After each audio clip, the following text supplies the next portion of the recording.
On continue avec l'os ethmoïde. L'os ethmoïde est un os impair, il n'y en a que un. Il est médian, il est symétrique. Il participe uniquement à la base du crâne et ne participe pas à la calvaria.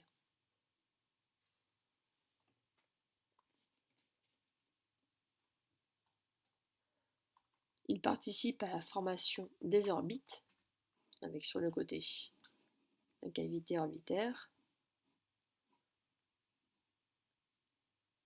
à la formation des fosses nasales, en dessous, les fosses nasales.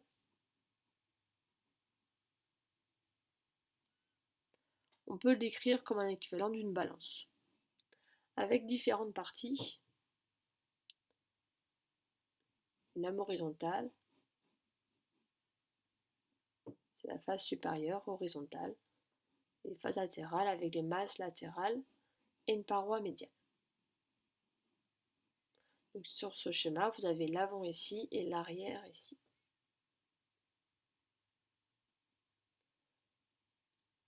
Alors si on prend une face supérieure, on reprend le schéma qu'on avait vu pour l'os frontal, où il y avait l'échancrure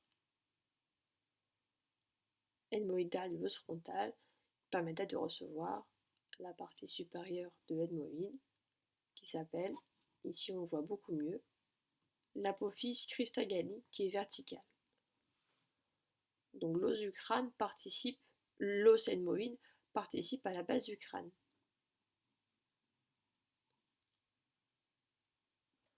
Donc ici vous avez la face supérieure qui est plus zoomée, plus détaillée.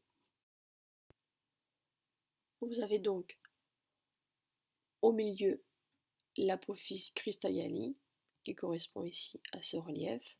De part et d'autre les gouttières olfactives qui sont perforées par la lame criblée de l'ethmoïde, par des petits foramen de lame criblée qui correspondent au filet olfactif.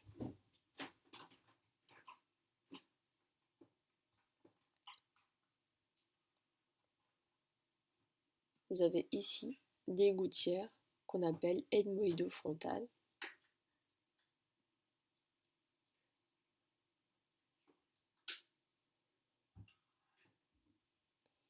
Concernant la paroi médiale maintenant, la paroi médiale ici, avec une partie qui est verticale, qui est ici au milieu, appelé le segment nasal vertical. Avec ici là on est à la base du crâne avec l'apophyse Christagalli.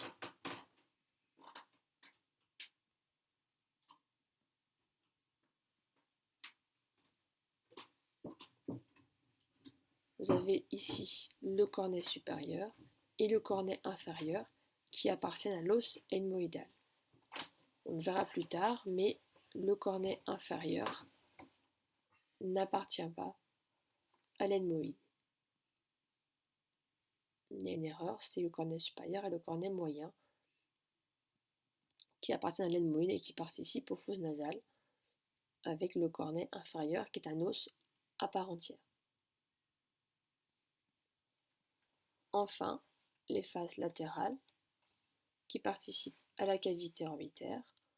Donc, sur le schéma la cavité orbitaire qu'on verra sur le cours prochain sur la face, vous avez ici ce qu'on appelle l'os planum, ici, qui correspond à la partie orbitaire,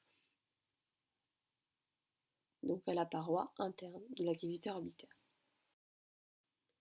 Et donc les masses latérales de l'ethmoïde qui sont creusées et percées par des cellules ethmoïdales.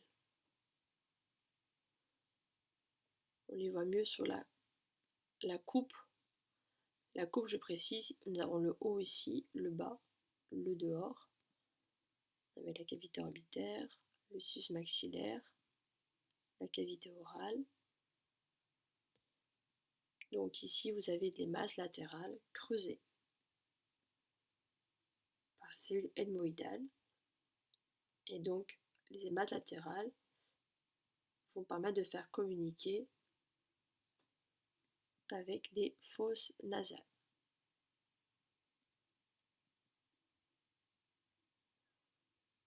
Par le méa moyen.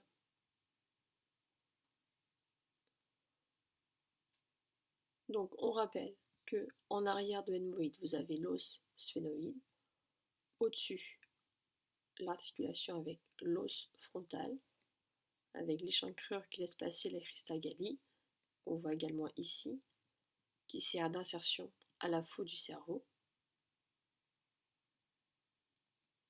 Que en bas, vous avez l'articulation avec l'os palatin, qui va s'articuler avec le septum nasal de l'ethmoïde.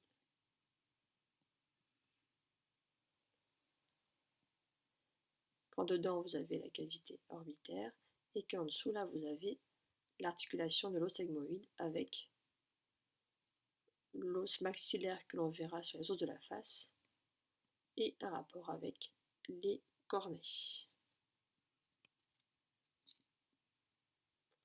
Donc là, c'est la coupe qui schématise très bien l'ethmoïde.